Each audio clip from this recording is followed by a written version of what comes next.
ਅਸੀਂ ਉਸ ਦੇਸ਼ ਦੇ ਵਾਸੀ ਹਾਂ ਜਿਸ ਦੇਸ਼ ਦੇ ਵਿੱਚ ਇੱਕ ਖੂਹ ਤੇ ਕੁੱਤਾ ਤੇ ਪਾਣੀ ਪੀ ਸਕਦਾ ਸੀ, ਪਰ ਇੱਕ ਆਮ ਮਨੁੱਖ ਅਖੌਤੀ ਨੀਵੀਂ ਜਾਤ ਜਿਹਨੂੰ ਸਮਝਿਆ ਜਾਂਦਾ ਸੀ, ਉਸ ਖੂਹ ਤੇ ਪਾਣੀ ਪੀਣਾ ਕੀ ਉਹਦਾ ਪਰਛਾਵਾਂ ਵੀ ਖੂਹ ਦੇ ਉੱਤੇ ਬਰਦਾਸ਼ਤ ਨਹੀਂ ਕੀਤਾ ਜਾਂਦਾ ਸੀ। ਪਰ ਇਹ ਤੇ ਗੁਰੂ ਨਾਨਕ ਸਾਹਿਬ ਮਹਾਰਾਜ ਜੀ ਦੀ ਘਰ ਦੀ ਵਡਿਆਈ ਹੈ ਕਿ ਨੀਵਿਆਂ ਨੂੰ, ਜਿਨ੍ਹਾਂ ਨੂੰ ਦੁਰਕਾਰਿਆ ਜਾਂਦਾ ਸੀ, ਜਿਨ੍ਹਾਂ ਨੂੰ ਸਮਾਜ ਵਿੱਚ ਕੋਈ ਸਤਿਕਾਰ ਨਹੀਂ ਸੀ, ਸਤਿਗੁਰੂ ਜੀ ਨੇ ਆਪਣੇ ਗਲ ਨਾਲ ਲਾਇਆ। ਪ੍ਰੋਫੈਸਰ ਸੁਖਬੀਰ ਸਿੰਘ ਜੀ ਆਪਣੀ ਕਿਤਾਬ ਦੇ ਵਿੱਚ ਇਸ ਗੱਲ ਦਾ ਜ਼ਿਕਰ ਕਰਦੇ ਨੇ ਕਿ ਗੁਰੂ ਨਾਨਕ ਸਾਹਿਬ ਮਹਾਰਾਜ ਜਦੋਂ ਕਦੀ ਕਿਸੇ ਘਰ ਦਾ ਬੂਹਾ ਖੜਕਾਉਂਦੇ ਸਨ ਤਾਂ ਉਹ ਇਹ ਨਹੀਂ ਵੇਖਦੇ ਸਨ ਕਿ ਇਹ ਕੋਈ ਸਵਰਨ ਜਾਤੀ ਦਾ ਹੈ, ਉੱਚ ਜਾਤੀ ਦਾ ਜਾਂ ਕੋਈ ਅਖੌਤੀ ਨੀਵੀਂ ਜਾਤ ਦਾ। ਇਸ ਗੱਲ ਦਾ ਪ੍ਰਤੱਖ ਸਬੂਤ ਸਾਡੇ ਸਾਹਮਣੇ ਹੈ। ਜਦੋਂ ਸਤਿਗੁਰੂ ਜੀ ਅਹਿਮਦਾਬਾਦ ਦੇ ਵਿੱਚ ਭਾਈ ਲਾਲੋ ਦੇ ਘਰ ਜਾਂਦੇ ਨੇ, ਉਹਦੇ ਘਰ ਦਾ ਬੂਹਾ ਖੜਕਾਉਂਦੇ ਨੇ, ਤਾਂ ਭਾਈ ਲਾਲੋ ਜਿਹੜਾ ਜਾਤ ਦਾ ਤਰਖਾਣ ਹੈ ਔਰ ਸਮਾਜ ਦੇ ਵੱਲੋਂ ਨੀਵੀਂ ਜਾਤ ਕਰਕੇ ਉਹਦੇ ਨਾਲ ਵਿਤਕਰਾ ਕੀਤਾ ਜਾਂਦਾ ਹੈ।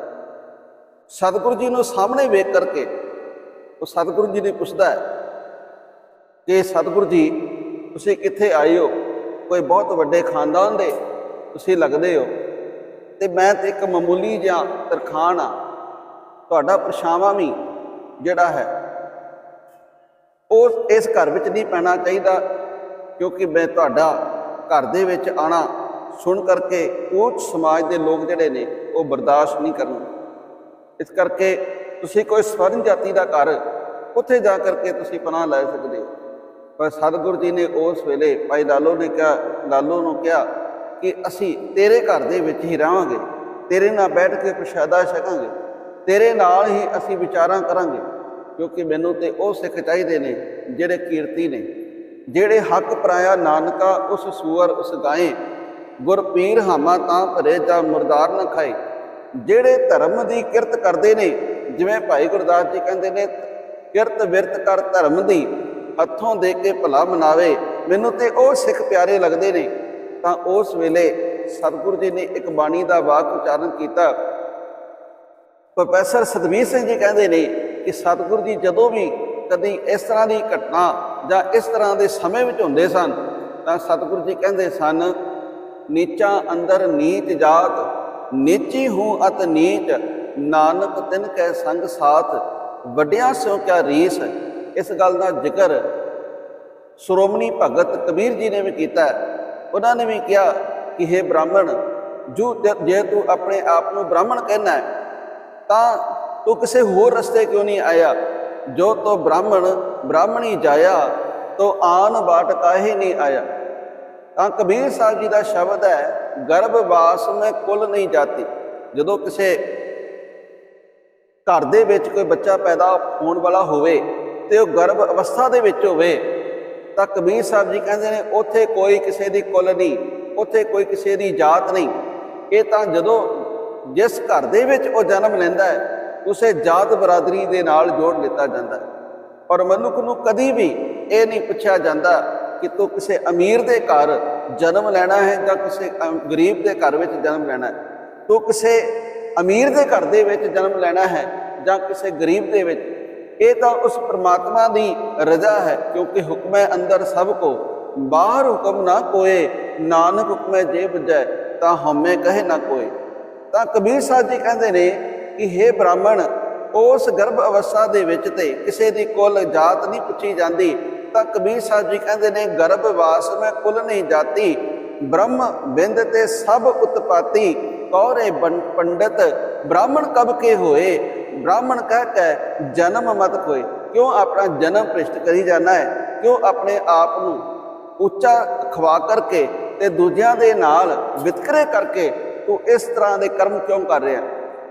ਧੰਨ ਸ਼੍ਰੀ ਗੁਰੂ ਗੋਬਿੰਦ ਸਿੰਘ ਮਹਾਰਾਜ ਜੀ ਨੇ ਜਿਹੜੇ ਸਮਾਜ ਵੱਲੋਂ ਦੁਤਕਾਰੇ ਗਏ ਸਨ, ਲਿਤਾੜੇ ਗਏ ਸਨ, ਉਹਨਾਂ ਨੂੰ ਗੱਲ ਨਾਲ ਲਾਇਆ ਤਾਂ ਇੱਕੋ ਹੀ ਬਾਟੇ ਦੇ ਵਿੱਚ ਅੰਮ੍ਰਿਤ ਤਿਆਰ ਕਰਕੇ ਸਾਰਿਆਂ ਨੂੰ ਇੱਕੋ ਹੀ ਲਾਈਨ ਦੇ ਵਿੱਚ ਖੜਾ ਕਰਕੇ ਆਪ ਜੀ ਨੇ ਅੰਮ੍ਰਿਤ ਦੀ ਦਾਤ ਦਿੱਤੀ।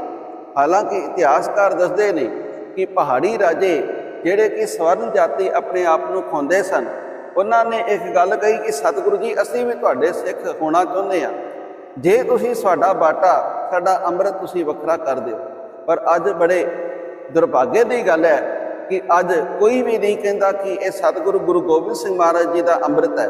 ਕੋਈ ਕਹਿੰਦਾ ਹੈ ਇਹ ਟਕਸਾਲੀਆਂ ਦਾ ਅੰਮ੍ਰਿਤ ਹੈ, ਕੋਈ ਕਹਿੰਦਾ ਹੈ ਇਹ ਮਿਸਰੀਆਂ ਦਾ ਅੰਮ੍ਰਿਤ ਹੈ, ਕੋਈ ਕਹਿੰਦਾ ਹੈ ਅਖੰਡ ਜਾਪੀਆਂ ਦਾ ਅੰਮ੍ਰਿਤ ਹੈ, ਕੋਈ ਕਹਿੰਦਾ ਹੈ ਕਿਸੇ ਫਲਾਣੀ ਜਥੇਬੰਦੀ ਦਾ ਅੰਮ੍ਰਿਤ ਹੈ। ਗੁਰੂ ਨੂੰ ਤਾਂ ਵਿੱਚੋਂ ਕੱਢ ਹੀ ਛੱਡਿਆ। ਤਾਂ ਉਹ ਸਮਾਂ ਯਾਦ ਕਰੀਏ ਜਦੋਂ ਸਤਿਗੁਰੂ ਜੀ ਨੇ ਸਾਡੇ ਵੱਲ ਮੁੱਖ ਕਰਕੇ ਕਿਹਾ ਸੀ ਕਿ ਇਨ ਗਰੀਬ ਸਿੱਖਨ ਕੋ ਦਿਓ ਪਾਤਸ਼ਾਹੀ, ਯਾਦ ਕਰੇ ਹਮਰੀ ਗੁਰਿਆਈ। ਅੱਲਾ ਯਾਰ ਖਾਨ ਨੇ ਗੁਰੂ ਗੋਬਿੰਦ ਸਿੰਘ ਮਹਾਰਾਜ ਜੀ ਦੀ ਵਡਿਆਈ ਦੇ ਵਿੱਚ ਕੁਝ ਲਫ਼ਜ਼ ਕਹੇ ਨੇ। ਉਹ ਕਹਿੰਦੇ ਨੇ, ਮੈਨੂੰ ਸਹੁੰ ਲੱਗੇ, ਮੈਨੂੰ ਨਾਨਕ ਦੀ ਕਸਮ ਲੱਗੇ, ਮੈਂ ਖੁਦਾ ਦੀ ਸੁਗੰਧ ਖਾ ਕੇ ਕਹਿੰਦਾ ਹਾਂ ਕਿ ਮੈਂ ਗੁਰੂ ਗੋਬਿੰਦ ਸਿੰਘ ਜੀ ਦੀ ਜਿੰਨੀ ਵੀ ਤਾਰੀਫ ਕਰਾਂ ਉਹ ਘੱਟ ਹੈ। ਉਹ ਕਹਿੰਦਾ ਹੈ, करतार की सुगंध है, नानक की कसम है, जितनी भी हो तारीफ गोविंद की वो कम है। हर चंद मेरे हाथ में पुरजोर कलम है, सतगुरु के लिखू वसब कहाँ ताबे रकम है। कहना मेरे हाथ में भावें कलम है, मैं जो मर्जी लिख सकता, पर मेरी कलम दे विच इतनी ताकत नहीं कि मैं गुरु गोबिंद सिंह जी महाराज जी की वडियाई लिख सका। वो कहते ने, एक आँख से बुलबुला क्या कुल बाहिर को देखे, लहर को मझधार को जा साहिल को देखे। कहना एक बुलबुला दी की पाया है कि वो किसी समुंदर का मापदंड कर सके, किसी लहर नूं वेख करके उहदियां लहरां दे उस चक्कर नूं वेख सके, जां किसी मझधार नूं वेख करके उसदी गति नूं वेख करके दस सके कि ये एक बुलबुला दी कोई पाया नहीं। इस तरह मैं भी गुरु गोबिंद सिंह महाराज की वडियाई नहीं लिख सकता। उस गुरु गोबिंद सिंह महाराज जी ने इस अमृत के दात के वास्ते अपना सरबंस याद करो। वो तवारीख के पन्ने 7 तरीक तो लैकर के 7 पोह तो लैकर के 13 पोह तक गुरु गोबिंद सिंह महाराज जी के 4 साहिबजादे, माता गुजर कौर, इक्को ही घर के परिवार के विचों इतने सारे मैंबर जिहड़े सन वो शहीदियां पा गए। किस वास्ते?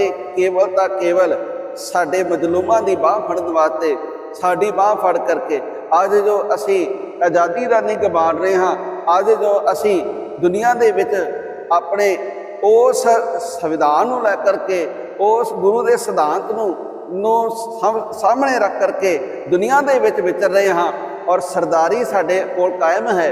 ये सारा कुछ गुरु गोबिंद सिंह महाराज जी की देन है। गुरु नानक साहब महाराज जी ने जो पैंडा तय किया उस गुरु गोबिंद सिंह महाराज जी ने 4 चन्न लाए। अज गुरु गोबिंद सिंह महाराज साडे वाल वेख करके कह रहे ने कि खालसा मेरो रूप है खास, खालसे में हो करो निवास। कहते मैं खालसे विच निवास करता हाँ, साडा फर्ज बनता है कि असी गुरु गोबिंद सिंह महाराज जिन्हां ने सानू नीवियां जातां तो उठा करके स्वर्ण जाति भाव की उच्चतम उस अकाल पुरख का रूप बना दिता, ते अज असी उस वाटे दे अमृत नूं भुल करके जे विकारां दे वाले पासे जा रहे हाँ, ते ये साडा दुर्भाग्य है। आओ वापस परतीए, गुरु के अमृत के नाल जुड़िए, गुरु के शब्द नाल जुड़िए, गुरबाणी नूं समझिए, आप पढ़िए, विचारिए, ते इस तरह अपना ये जीवन असी सफला कर सकते हाँ। हुईयां भुलां चुकां दी खिमा, गज वज के फतेह बुलाओ। आखो जी वाहिगुरू जी का खालसा, वाहिगुरू जी की फतेह।